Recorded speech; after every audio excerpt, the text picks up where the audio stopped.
Why do we choose boredom when we have everything? You have access to all the music in the world, any information, and endless TV shows.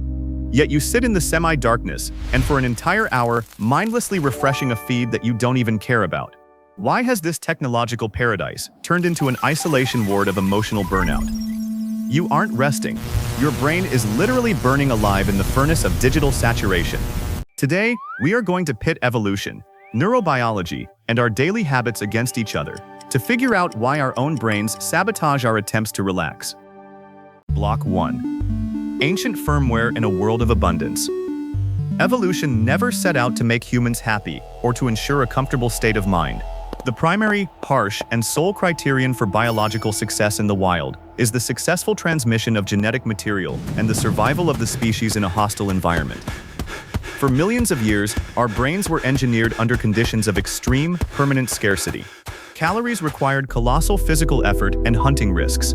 Any information about the outside world was strictly limited by the physiological range of our senses, and rare energy resources were spent strictly on necessity, avoiding any wasteful expenditure. In pop culture and mainstream psychology, dopamine is commonly called the pleasure hormone. But from the perspective of strict neurobiology, this is a profound and dangerous misconception. Genuine satisfaction and relaxation are provided by entirely different substances, such as endorphins, serotonin, and gamma-aminobutyric acid. Dopamine, on the other hand, is the neurotransmitter of anticipation, expectation, and powerful motivation to act. It is not released when you eat long-awaited food or achieve a goal, but at the exact moment the brain registers a stimulus and calculates the probability of a reward. Primitive humans did not feel a massive dopamine surge from the mere fact of being full, but rather upon spotting fresh animal tracks or a lush berry bush. This chemical push forced them to overcome mortal fatigue and move forward. Over the past 100,000 years, human biological evolution has barely budged. Anatomically and genetically, we remain the exact same ancient hunter-gatherers whose nervous systems are tuned to survive in resource-poor environments. However, over the past few decades, our surrounding environment has changed drastically, taking a civilizational leap. The entertainment industry, social media algorithms, recommendation systems, and the modern food industry have masterfully learned to hack this ancient anticipation mechanism. We have found ourselves trapped in unprecedented hyper-stimulation, for which our biological nature is evolutionarily entirely unprepared. Block 2. How dopamine binging works. Any living biological system relentlessly strives for a state of internal balance known as homeostasis. When an avalanche of artificial hyperstimuli suddenly crashes onto the brain's receptors, such as an endless stream of short video clips, fast-paced video games, messenger notifications, and junk food packed with heavy flavor enhancers, the organism perceives this as a critical overload threat. To protect the fragile nervous system from literal burnout and the destruction of synaptic connections, the brain triggers a protective compensatory mechanism. It physically reduces the total number of active dopamine receptors. A phenomenon of tolerance arises, mirroring precisely the processes that occur in the body during the formation of chemical dependencies. Due to this massive reduction in the number of receptors, a person gradually loses the ability to enjoy simple, slow, and natural things. While previously reading a paper book, taking a leisurely walk through an autumn park, or having a calm, trusting conversation with a friend provided a stable and sufficient level of inner satisfaction, this level now feels like a gray, lifeless dead zone to the brain. Against the backdrop of aggressive and bright flashes coming from a smartphone screen, the real world begins to feel unimaginably dull, dreary, and unbearably boring. The nervous system's sensitivity threshold has shifted so high that ordinary events are no longer capable of catching its attention. This leads to the development of classic anhedonia, the total or partial loss of the ability to experience joy and pleasure.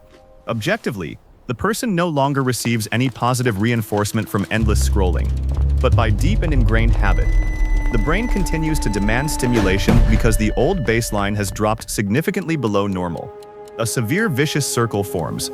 Engaging in complex, intellectual, or useful tasks becomes boring and painful due to the lack of immediate payoff. Simple real-world pleasures no longer bring joy. And stopping is impossible because in moments of silence and quiet, the psyche begins to experience acute withdrawal-like stress. Block 3. The paradox of choice and escaping the vicious circle. Marketers and ideologues of the digital age have spent years convincing us that absolute freedom of choice makes people happier and provides a sense of control over life. However, modern behavioral psychology and economics prove the exact opposite. When an individual is presented with an endless catalog of tens of thousands of movies on streaming platforms or the boundless marketplace of e-commerce, the prefrontal cortex is forced to perform colossal analytical work, comparing, evaluating, and ruthlessly filtering options. This leads to a phenomenon known as decision fatigue. Human psychology depletes its energetic resource even before managing to make any conscious choice. Exhausted by the constant need to make micro-decisions, the brain switches into a harsh energy-saving defensive mode.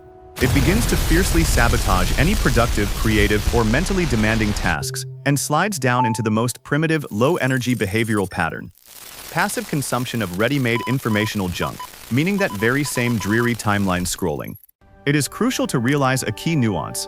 This is not real rest. The nervous system does not relax while absorbing terabytes of visual clutter. On the contrary, it remains in a state of chronic informational paralysis, continuing to process a toxic flow of data. The only effective path to breaking free from this digital addiction is the conscious reintroduction of a deficit of fast stimulation into one's life. The first practical step is implementing the principle of nutritional information hygiene. For instance, a strict rule to put away all screens during meals or walks, allowing the brain to interact with just a single process. The second step is the intentional cultivation of moments of silence and boredom, without attempting to immediately fill every free second with a gadget. Boredom is not an enemy, but a natural evolutionary state of rest and self-cleaning for the neural network. When we stop flooding the brain with dopamine waterfalls, the receptors gradually restore their sensitivity, returning a person's ability to concentrate and find joy in the tangible world.